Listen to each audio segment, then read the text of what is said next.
At Sweden, the beginning of the end of Europe's dependency on China for precious rare earth materials may lie buried deep under the rugged reaches of northern Sweden, well above the Arctic Circle.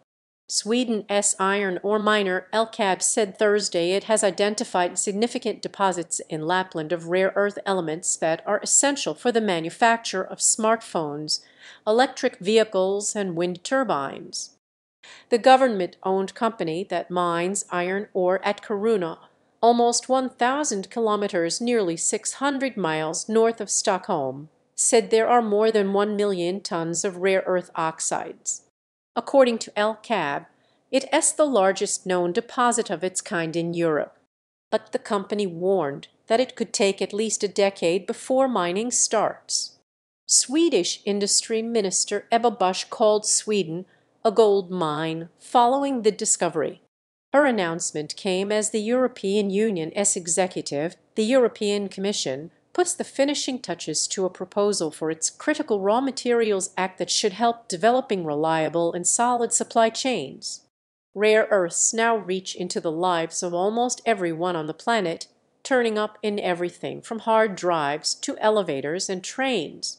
They are especially vital to the fast-growing field of green energy, feeding wind turbines and electric car engines.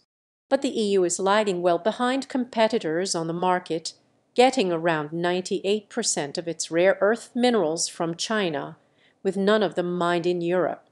And according to the European Commission, the demand will increase fivefold by 2030 because of the digital and green transition of the bloc's economy.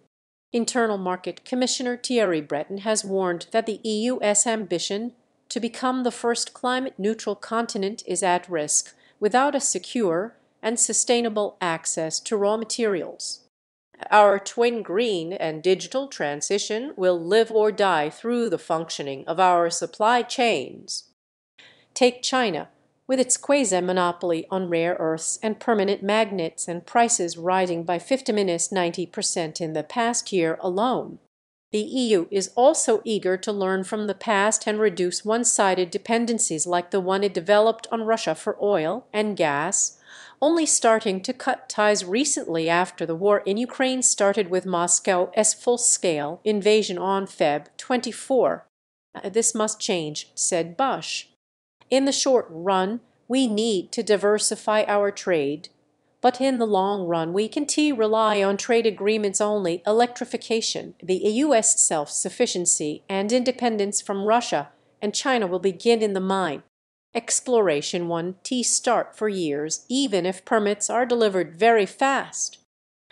If we look at how other permit processes have worked within our industry, it will be at least 10–15 years before we can actually begin mining and deliver raw materials to the market. We must change the permit processes to ensure increased mining of this type of raw material in Europe. Jan M. Olsen contributed to this story from Copenhagen.